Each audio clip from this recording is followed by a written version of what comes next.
that the disruption caused by Indigo's recent operational failures is now rapidly stabilizing. Indigo's daily flights, which had fallen drastically to 706 on 5th of December, have recovered to over 1,800 flights yesterday and are expected to rise further today. All other airlines continue to operate smoothly across the country, and the airports are reporting normal conditions without crowding or distress. Refunds, baggage tracing, and passenger support measures remain under continuous supervision by the ministry. At the same time, accountability will be ensured. DGCA has issued show-cause notices to Indigo's senior leadership and commenced a detailed enforcement investigation. Depending on the outcome, strict and appropriate action, as empowered under the Aircraft Rules and Act, will be taken. No airline, however large, will be permitted to cause such hardship to passengers through planning failures, non-compliance, or non-adherence to statutory provisions. Honorable Speaker, sir, safety in civil aviation is completely non-negotiable. India is a founding member of the International Civil Aviation Organization and remains firmly committed to the highest global standards of safety. Revised flight duty time limitations, scientifically designed to prevent pilot fatigue, are being implemented. These reforms are essentially for passenger safety. DGCA adopted a phased-wise implementation plan in consultation with all the stakeholders. Phase 1 from 1st July 2025, Phase 2 from 1st November 2025. Indigo had clearly assured full compliance with these norms and also confirmed its preparedness to undertake its winter schedule. Despite these assurances, prima facie, it was observed that internal rostering disruptions led to large-scale cancellations, causing inconvenience to thousands of passengers. The ministry advised the regulator to act immediately. Inquiry orders and show-cause notice to CEO and COO of Indigo were issued. Also, Indigo has been directed to restructure its operations, add reserve crew capacity, improve passenger handling, and restore normal schedules without any delay. Enhanced oversight on the ground continues. Passengers' interests have been at the center of every decision taken by the government. We intervened to cap fares so that no passenger would be exploited due to the sudden demand spikes and opportunistic pricing. Indigo was ordered to issue refunds promptly, and as informed by them, more than 750 crore has already reached the passengers. For the passengers who wanted the rebookings to be done, the same were done without any additional charges. We are monitoring each and every case of baggage handling over and ensuring that communication with passengers is both timely and dignified. As informed by Indigo, process of refunds, baggage handling are over in its final stages. Our 24/7 control room continues to assist passengers directly whenever needed. Honorable Speaker, sir, going forward, the government is determined to build a more robust and competitive aviation ecosystem. Through our policies, we are encouraging more new airlines to start and operate in India, ensuring fair access to airport capacity and eliminating any possibility of duopoly, controlling connectivity and pricing in our skies. More airlines mean more choice, more affordability, and more resilience for the passengers.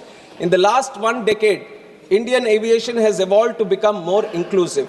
India has emerged as the world's fastest growing aviation market with year-on-year passenger growth of around 12%. India is already third biggest domestic aviation market with a huge potential for future growth. And the policies of the government will ensure that this growth trajectory is kept intact. To summarize, operations are stabilizing fast, safety remains fully in force, Indigo is being held accountable, passengers' convenience and dignity are being protected, and long-term measures are underway to make India's aviation sector stronger and more passenger-centric.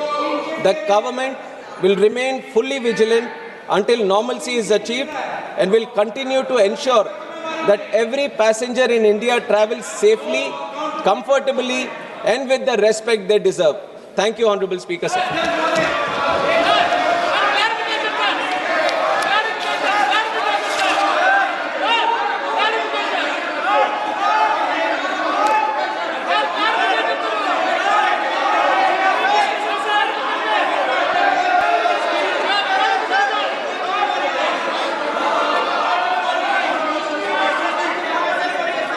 माननीय मंत्री महोदय ने अपना detail statement दिया है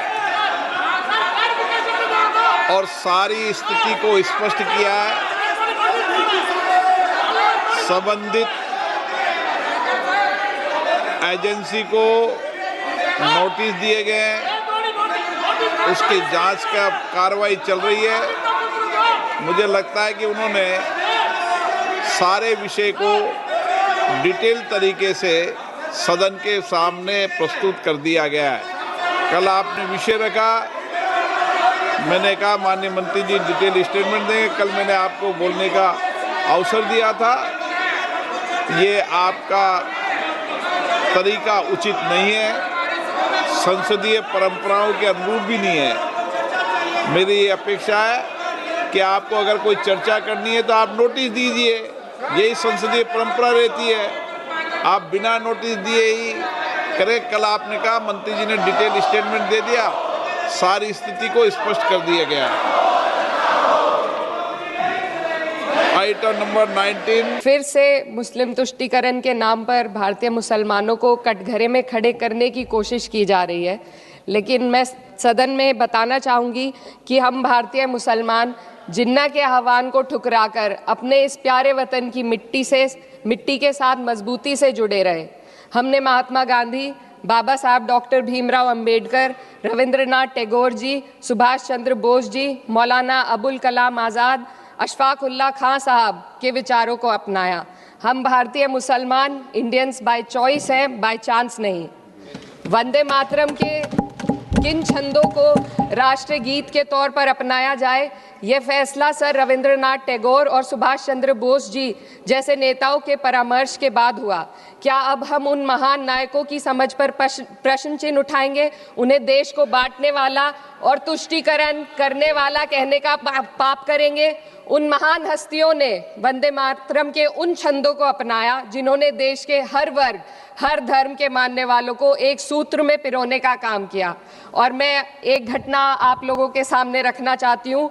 वर्ष 1998 में उत्तर प्रदेश सरकार के मंत्री रविंदर शुक्ला जी ने स्कूलों में राष्ट्रगीत को गाना अनिवार्य कर दिया था, लेकिन तब के तत्कालीन प्रधानमंत्री अटल बिहारी वाजपेयी जी ने, जो उस समय लखनऊ के दौरे पर थे, उत्तर प्रदेश सरकार के इस फैसले पर नाराजगी जताई और यूपी सरकार ने राष्ट्रगीत को अनिवार्य करने वाले मंत्री को बर्खास्त कर दिया था। अब मैं सत्ता पक्ष से सवाल करना चाहूंगी,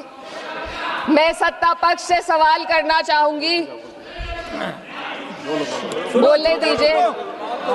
मैं सत्ता पक्ष से सवाल करना चाहूंगी कि जो विजन आजादी के समय के लोगों का था राष्ट्रगीत को स्वेच्छा पर छोड़ने का, उसी का अनुसरण माननीय अटल बिहारी वाजपेयी जी ने किया, तो क्या वे भी मुस्लिम तुष्टीकरण कर रहे थे?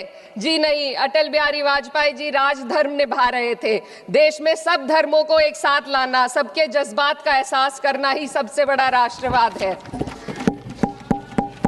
माननीय अध्यक्ष महोदय, आज हमें वंदे मातरम के असली भाव को समझना जरूरी है। यह गीत तो देश के जल, जंगल, जमीन, हरियाली और निर्मल हवा की वंदना को समर्पित है। यह भारत की जन जन की मंगल कामना करता है कि भारत का हर नागरिक स्वस्थ रहे, सुरक्षित रहे और सम्मान के साथ जी सके। सुजलाम सुफलाम का अर्थ है, सुनिए, ऐसा देश जहां स्वच्छ और पर्याप्त जल हो, जहां नदियां जिंदा हो, बहती हो, जीवन देती हो। अध्यक्ष महोदय, लेकिन अब जरा यमुना का हाल देखिए।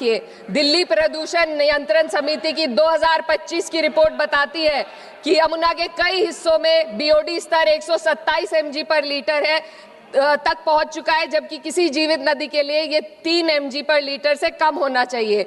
ये सिर्फ नदी का संकट नहीं है, ये किसान का संकट है। नमामि गंगे के नाम पर हजारों करोड़ रुपए खर्च हो गए, लेकिन सच्चाई ये है कि आज भी गंगा और यमुना के किनारे किसान मजबूरी में उसी जहरीली पानी से खेती कर रहा है। वही जहर अनाज में उतरता है और वही जहर किसान की जिंदगी को धीरे धीरे खत्म कर देता है। अध्यक्ष महोदय, जब पानी जहर हो जाएगा तो सुजलाम कैसे होगा? जब किसान बर्बाद होगा तो सुफलाम कैसे होगा? मलयज शीतलम, मलय का अर्थ है मलय पर्वत से बहने वाली ठंडी सुगंधित चंदन जैसी हवा जो जीवन देती है, बीमारी नहीं। आज मैं इस सदन से पूछना चाहती हूँ, क्या आज के भारत की हवा मलयज शीतलम है? नहीं अध्यक्ष जी, बस संसद से बाहर कदम रखिए, एक गहरी सांस लीजिए। ये चंदन की महक नहीं, ये जहर है जो आपके हमारे फेफड़ों में उतर रहा है। दुनिया के 20 सबसे प्रदूषित शहरों में से 13 भारत में है। दिल्ली की हवा में सांस लेना मानो रोज 20 सिगरेट पीने जैसा हो। भारत हर साल सर्दियों में जहरीली हवा के प्रकोप में घिर जाता है। AQI गंभीर स्तर पर आ जाता है। ठंडी हवा का सपना अब gas chamber, ma'am 2 minutes, gas chamber की हकीकत बन चुका है। हम वो देश हैं जहां सरकार प्रकृति पर बने गीत का मान मर्दन तो करती है, पर उसी प्रकृति, जंगल, हवा, पेड़ को बचाने वाले कानूनों को धीरे धीरे खुद ही खत्म कर रही है। ये है आज के हमारे मलयज शीतलम की अफसोसजनक सच्चाई। अगर हम हवा को साफ नहीं कर पाए तो न सुजलाम बचेगा न सुफलाम बचेगा। माननीय अध्यक्ष महोदय, सस्य श्यामलम का अर्थ है ऐसा देश जहां उपजाऊ जमीन हो, जहां खेत फसल से भरे हो और किसान कर्ज और निराशा में न डूबा हो। आज किसान सिर्फ मौसम से नहीं लड़ रहा, वह प्रदूषण, नीतियों की बेरुखी और सिस्टम की नाइंसाफी से लड़ रहा है। एक तरफ कॉर्पोरेट के लोन माफ होते हैं, दूसरी तरफ किसान को उसकी वाजिब MSP भी नहीं मिल पाती है। आप ग्लोबल सुपर पावर बनने की बात करते हैं, लेकिन हमारी पर कैपिटा इनकम दुनिया में 136वें नंबर पर है। हम अपने छोटे पड़ोसी देश से भी पीछे हैं। हमारे लोग $2,500 तक भी नहीं कमा पा रहे एक साल में, और जिन अरबपतियों की ये रक्षा करते हैं वो इतना पैसा 1 सेकंड में कमा लेते हैं। आज वंदे मातरम को बुनियाद बनाकर राजनीति की जा रही है, लेकिन जमीन पर जंगल पूंजीपतियों को सौंपी जा रही है। आदिवासियों को उनके घरों से उजाड़ा जा रहा है। मातरम में जो मात्रा माता है वे सिर्फ मातृभूमि की वंदना नहीं, वे इस धरती की हर नारी, वे इस देश की हर बेटी, हर महिला के सम्मान की बात भी करता है। लेकिन आंकड़े अगर आप देखेंगे, NCRB की हाल की रिपोर्ट के अनुसार, मैम जसवंत के अनुसार देश में हर वर्ष लगभग 30,000 से अधिक बलात्कार हो रहे हैं। यानी एक दिन में 80 से अधिक महिलाएं यौन हिंसा का शिकार होती हैं, और ये सिर्फ दर्ज मामले हैं। जब जम्मू कश्मीर की एक बच्ची हिंसक अत्याचार का शिकार होती है, जब सत्ता से जुड़े लोगों पर आरोप लगते हैं और कार्रवाई वर्षों लटक जाती है, जब उन्नाव की पीड़िता लखनऊ के दरबार में इंसाफ को लेकर अपनी जान देने पर आमादा होती है, जब बिल्किस बानो के अपराधियों का सरकार के लोग द्वारा स्वागत किया जाता है, तो ये घटनाएं वंदे मातरम की आत्मा पर चोट पहुंचाती है। मैं अध्यक्ष महोदया बस यही कहना चाहती हूँ अपनी बात को अंत में रखते हुए कि वंदे मातरम सिर्फ अतीत की ललकार नहीं, ये वर्तमान की जिम्मेदारी है। ये आत्म मंथन की घड़ी है। यही समय है कि हम वंदे मातरम को सिर्फ नारा नहीं, नीति और जिम्मेदारी बनाएं।